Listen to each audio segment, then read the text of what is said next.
पहले अध्याय में विषाद योग का वर्णन है। तस्मान् नार्या वयं हन्तुं धार्तराष्ट्रान् सुबान्धवान् स्वयं ही कथम हत्वा सुखिना श्याम माधव। भगवान कहते हैं कि जिनके अंदर की आंख खुली हुई होती है, उनसे अगर जीवन में कोई गलती हो रही है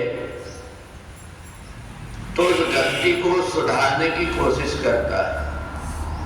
अगर कोई बताता है कि ये रास्ता ठीक नहीं है तो वो व्यक्ति संभल करके चलने लगता है। पर जो दुष्ट प्रकृति का व्यक्ति होता है, उसको कितना भी समझाओ उसको अंतर नहीं पड़ता। जैसे कौवे को अपन कितना अच्छा भी प्रेम से पाल करके बताओ ये गंदी चीज है, ये काम नहीं करना, परंतु बायस पादी अति अनुरागा होए निरामिष खबहुन कागा। कौवा जाकर के गिरेगा तो गंदी जगह में ही बैठेगा जाकर के। पर जो समझदार व्यक्ति होता है, वो समझदार व्यक्ति अपने आप समझ जाता है कि जीवन में मैंने जो कुछ भी गलती किया उसका प्रायश्चित इस बात से करूंगा कि जीवन में दोबारा वो गलती नहीं करूंगा। चाहे कोई देखे या ना देखे, ऊपर वाला देख रहा है, ये सोच करके सच्चे मन से अगर वो प्रायश्चित कर लेता है तो उसका जीवन सुधर जाता है। पांडवों में और कौरवों में यही अंतर है। जब व्यक्ति लोभ के वश में हो जाता है, उसको लगता है कि मेरे पास में 2 पैसे रहेंगे तो मैं ये भी करूंगा, ये भी करूंगा। इस कारण से वो लोभ में फंस करके अगर धन कमा भी लेता है तो वो धन कहां कैसे निकल जाएगा उसको पता भी नहीं लगेगा, क्योंकि अधर्म और अन्याय से कमाया हुआ धन आ तो जाता है आंधी जैसे, परंतु तूफान जैसे जो कुछ पास में है उसको भी उड़ा करके ले जा देता है। इसलिए समझदार व्यक्ति ये सोचता है मैं जो कुछ भी कर रहा हूं इन कर्मों का फल तो मेरे भाग्य में लिखा जा रहा है। जो भी मेरे द्वारा हो रहा है ये सब मेरे को बाद में भुगतना पड़ेगा, ऐसा मान करके वो समझदारी से काम लेता है। अर्जुन ने जब देखा कि कौरव गलती कर रहे हैं, उसी गलती को मैं क्यों करूं, मेरे में और उनमें अंतर यही तो है कि वो आंख बंद करके कर्म करते हैं और मेरे ऊपर परमात्मा की ऐसी कृपा हो गई कि मेरी आंख अंदर से खुल गई। तो इसलिए ऐसा मान करके, और अर्जुन ने भगवान से पूछा कि मैंने जो निर्णय लिया है ये निर्णय सही है कि नहीं। भगवान ने कहा बिल्कुल सही नहीं।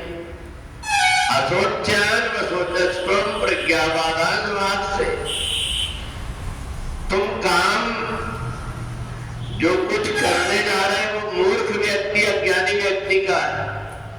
कहने में तो तुम बहुत अच्छा बोल लेते हो, परंतु बोलने से नहीं होता।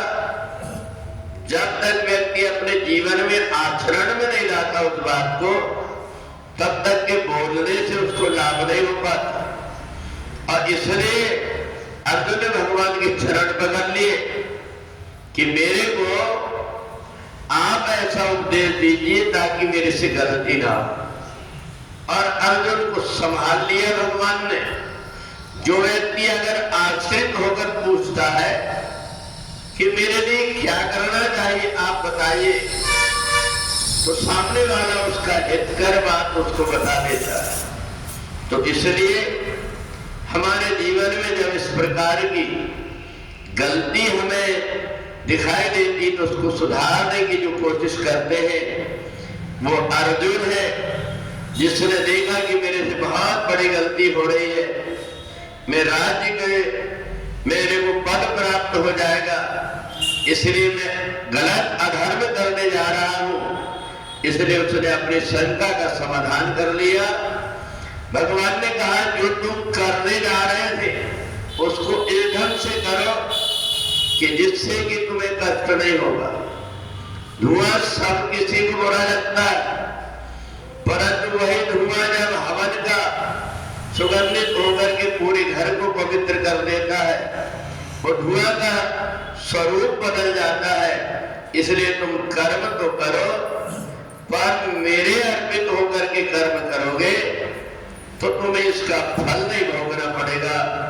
तो इसलिए सुखदायी फल अगर जीवन में चाहिए तो वो व्यक्ति लोभ, काम, क्रोध इनसे हटकर के करता है। जब जीवन में उसके सभी प्रकार के सुख आते हैं तो इसलिए अपने जीवन को सार्थक बनाने के लिए जो परमात्मा के आश्रित होकर के कर्म करता है वो सब प्रकार के पाप से बच जाता है। बोले वृंदावन बिहारी लाल की